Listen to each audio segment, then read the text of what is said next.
You're listening to the Insightful Connections podcast. Our guest today is Layla Shea. Layla is the founder and chief insight officer at Upwords. Since 2008, Layla Shea and her team at Upwords have been delivering insights that inspire strategy, innovation, communication, and experiences. What sets them apart is their ability to craft compelling narratives that go beyond data, stories that spark connection, unlock understanding, and ultimately drive business growth. Prior to founding Upwords, Layla was a director at Sklar, Wilton and Associates, a group marketing manager at the Minute Maid Company Canada, and a product manager at SC Johnson. Layla, thanks so much for being on the show today. Thank you.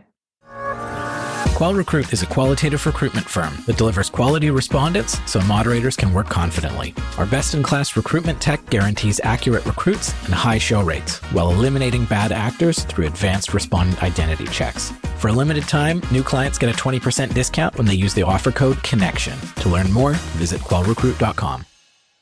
So I like to start off with this sort of general context-setting question. And what I'd love to start by understanding more about you and your professional journey is how you originally got into market research and how that sort of accounts for where you've gone since.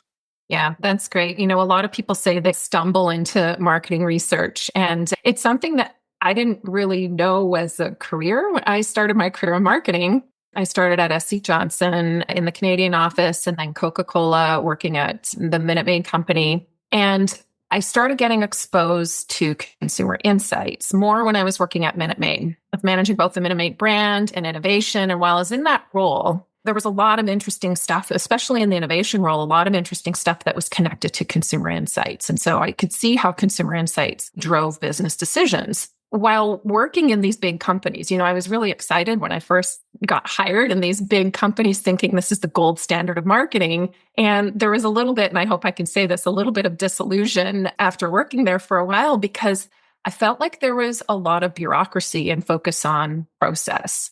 And so the time that I was there were a lot of changes both at Coca-Cola head office and then Minute Maid, both in the US and in Canada.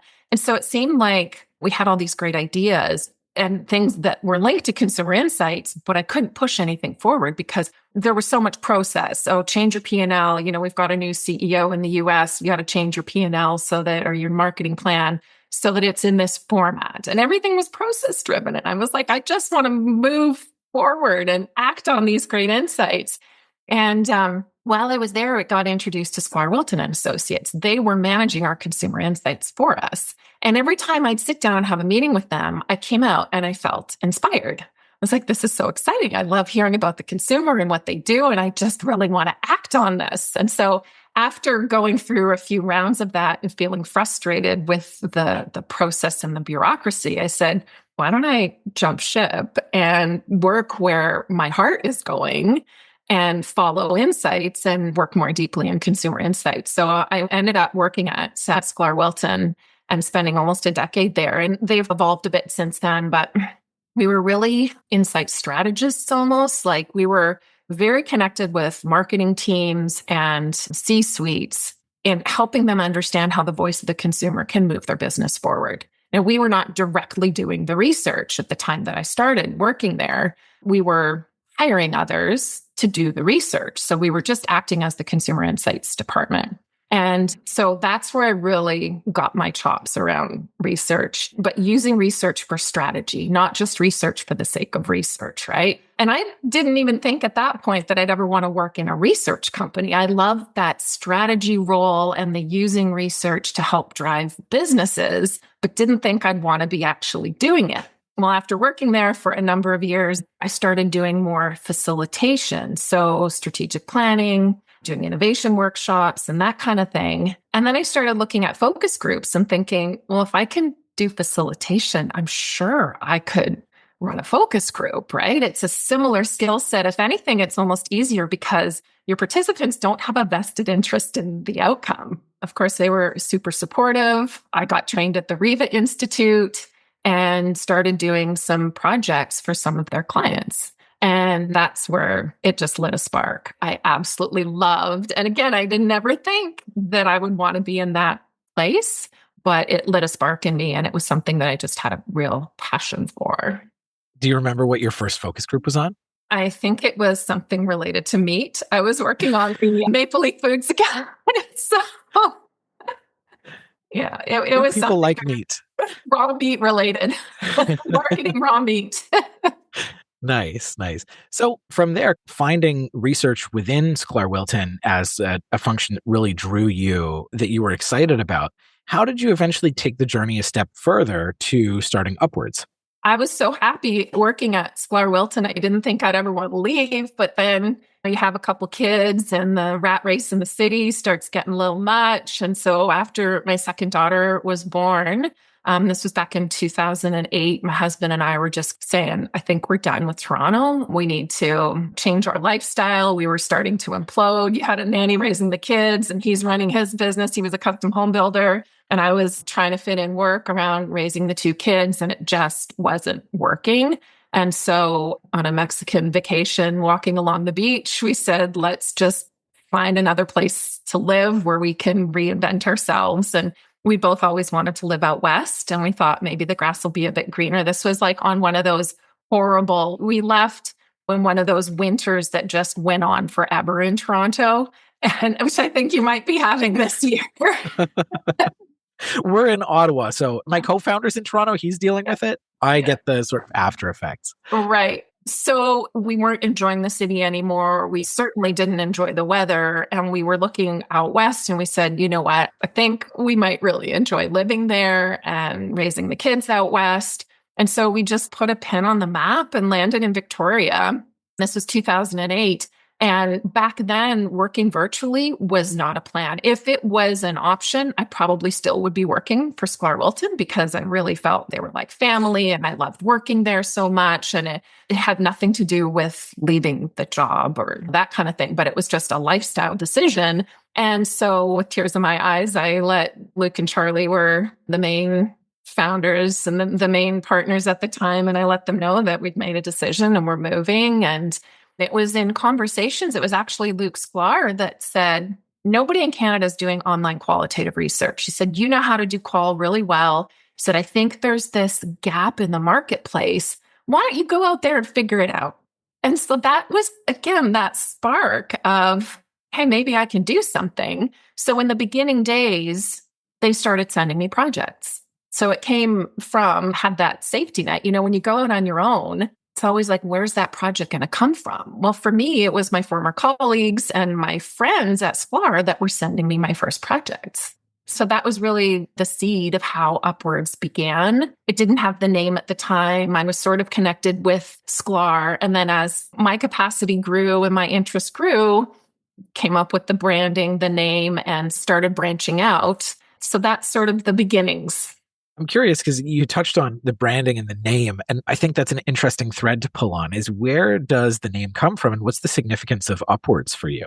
My husband's kind of a very creative person. And I said to him, I need a name for this. I don't want it to be tied to me because at some point in the future, it might grow a little bit bigger.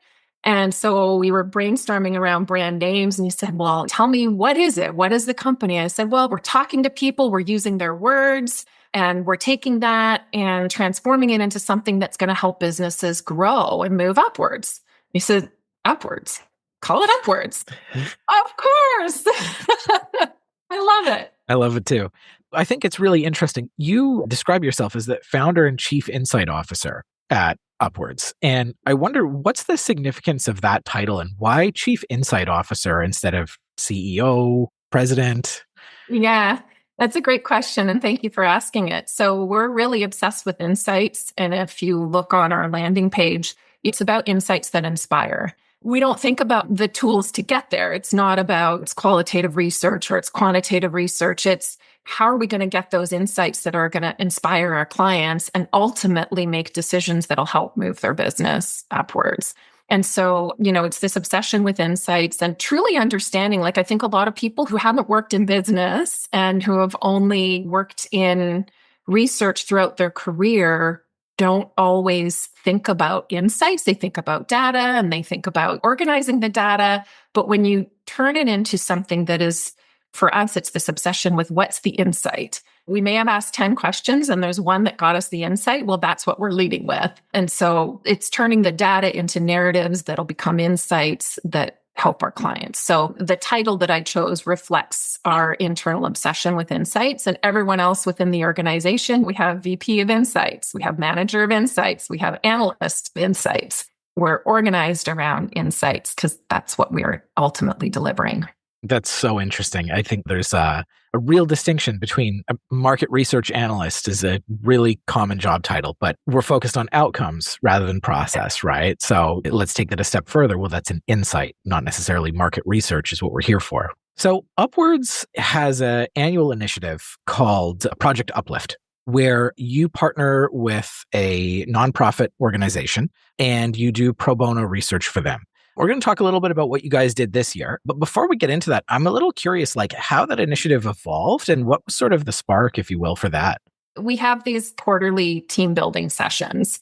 So just to be clear, we've done one Project Uplift, but we're planning to have it a regular occurrence. So we were in this team building session, and one of the activities I did with my team was to ask them to describe their dream project. So they had a few minutes to think about it. Everybody presented back. And it was so interesting to hear about how there was this common thread in so many of their dream projects. It was very altruistic. They wanted to do good. They wanted to feel like they had an impact and like within the social space. And we look at our list of clients, that wasn't who we necessarily were always working with. You might be trying to sell more candy or more beer or kind of thing. And so we said, okay, how can we make these dream projects a reality? We certainly have some amazing clients in the not-for-profit space, and we do feel good about a lot of the work we do, but we just said, let's create this dream project. And so together as part of this team building session, we said, how might we create a project where we can give back and do good and do the work that we all really are dreaming about doing? And so that was, again, I'll talk about sparks. That was the spark for Project Uplift. And Uplift goes with our name, Upwards. We call ourselves Team Up. So we said, let's call it Project Uplift. And the way it functions is that we put a call out we just sort of through our networks on LinkedIn. We said over the next month, if you're a not-for-profit, fill out this really simple questionnaire and tell us why you should be the benefactor of Project Uplift. And so we had some of the most amazing submissions, and it was such a hard choice for us to choose which one to go with. But ultimately, it was actually quite a unanimous decision that Children of the Streets should be our first project. Children of the Streets is an organization they're working tirelessly to help reduce human trafficking and sexual exploitation of children and youth online. They're a BC-based organization, and they're trying to move their mandate throughout BC and maybe even further than that. And we thought, this project can really, really help with their cause. And they weren't an organization that would have the funding to be able to work with us normally. So, yeah. I'm curious, like how the initiative with Children of the Street got started. What were the areas that they asked you to dive into? What was sort of the role of the research that you guys performed for them? And what did the beginning of that process look like for you guys? So it was in the brief that they submitted to us that they do a lot of work already in schools in BC with students themselves, like with teenagers and teachers, but they had never tapped into parents. And they know that in order to create awareness with teens, that there has to be a safe space at home where they can talk to their parents, have important conversations, have those awkward conversations about what's going on online. And so they wanted research to help understand, what do parents think? What do they know? What conversations are they having? What are the barriers to having these important conversations really about sexual exploitation and the risks online? And what tools do they need so that Children of the Street can ultimately put the right toolkit together so that parents feel empowered to have those conversations? And maybe I should have asked this question earlier, but just for the sake of folks who are listening, when we talk about sexual exploitation of children online, what sort of things are we talking about? So it might be send me a nude picture, whether it's somebody they know or somebody who has slipped into their DMs and they think it's a friend, or anything that they can then turn around and exploit the child with. There have been some very famous cases where this has happened and children, unfortunately, are taking their own lives because of the ramifications of sending something that they shouldn't have sent. In terms of the methodology, if you will, for this project, how did you guys set out to do this research for Children of the Street? As we always do, we start off with an internal brainstorming session, and we talked about the different targets that would provide the insights that we needed. And we came up with this iterative 3-phased approach. So we started off with, we wanted to talk to parents who were already having these conversations. So we started with an online focus group with parents who, as they said, we're already having these conversations with our kids to understand where are they getting their information? How do they start the conversation? How do they keep it going? What are they doing? What's working? What isn't working? Then the next phase was to talk to parents who were not having the conversations. For that, we chose an online discussion board because we thought it might give them a little more privacy. We do a lot of work with online discussion boards with sensitive topics. And so we feel pretty confident in our abilities to create, we use what we call activity-based conversations. It's a method that is proprietary to Upwords, where we create interesting tasks and activities so that participants feel like you're not just asking dry questions. We're getting really deep and under the surface. So the online discussion board, there was a combination of, we asked them to upload video responses, picture responses, text responses to help us understand, again, what do they think is going on in their kids' lives? When do they think conversations should happen? What are the barriers to having these conversations? And then we showed them some resources that were available through Children of the Street and got their feedback, because ultimately we want to make those resources better. So that was phase 2. Within that second phase, at the end of it, we told half of the parents, well, we told everybody we want you to come back for another phase, and they could decide, depending on their comfort level, if that next phase would be a mini focus group online or a one-on-one conversation. We thought some of them might want to be with other parents who've been through this and hear about their experience. And others might say, you know what, I'm not comfortable with these conversations. I'd rather just do it as a one-on-one. And so half of the group of parents, we said, for your next phase, we want you to have this conversation with your kids. So initiate a conversation about sexual exploitation, try out some of these tools, see how it goes. The other half, we didn't tell them anything. And we said, okay, let's see what happens. So in phase 3, we brought them back, and it was so interesting because even those we told, we want you to have the conversation, the majority of them didn't, because they still felt it's awkward. It didn't feel natural. I didn't have the right opportunity. And that was so interesting and so insightful to us, because even with the right resources, they still were these barriers. So we were able to dig even deeper in that final phase to really hone in on what do they need. Yeah, I can see that as well. Like, as a parent of a kid who's getting older, she's 7, I can see how in many ways, going about my day-to-day life, I would probably think, oh, it's premature for these conversations. That there's a lot of cognitive barriers there for me to having these early conversations around safety online and things of that nature. So, that's interesting that you found that so strongly in the research, that even when you told the participants to go ahead and do this, those barriers were still there. What did you guys uncover in terms of ways to navigate or move past those barriers for parents? Yeah, so they need things that they can share really kind of nonchalantly. I know with my daughters, I'm always sharing little things on Instagram. Oh, here's a cute puppy, or look at this little thing. And sometimes it's things that are a little more meaningful. And so being able to have stories that these things happen and start the conversation with, if there's a little news article or something that happened, to just sit your kid down and say, have you heard of this happening to anybody? Is this something you've ever heard of? So having those little really informal moments and snippets of information to share so that you're not really going deep, but you're creating a little bit of an awareness. And then there's an openness with your child. The other thing was, because there were things happening in schools, like there were educational forums happening through Children of the Street, they were going into all the schools. We said that's a perfect time when, if the parents know from the school that the kid had an assembly where they were talking about this and creating awareness, there needs to be something at that moment that comes home for the parents so you can continue the conversation. So it's that creating that whole loop. The messages need to be tailored to the very specific age group. So someone who's 7 years old, you need a very different message than a kid that is, like, my youngest is 17 now.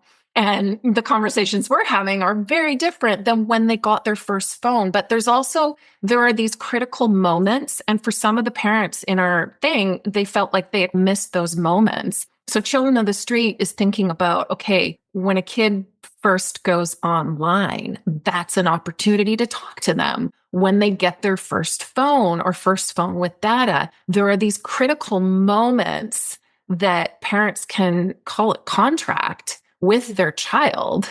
And then when they have a little more access. So one of the insights that we have this chart that as the age of the child goes up, they have more exposure and much greater risk, but the parents feel like the kids know better. And the kids, they're smart kids. This isn't going to happen to them. There's this whole, this would never happen to my kid thing going on.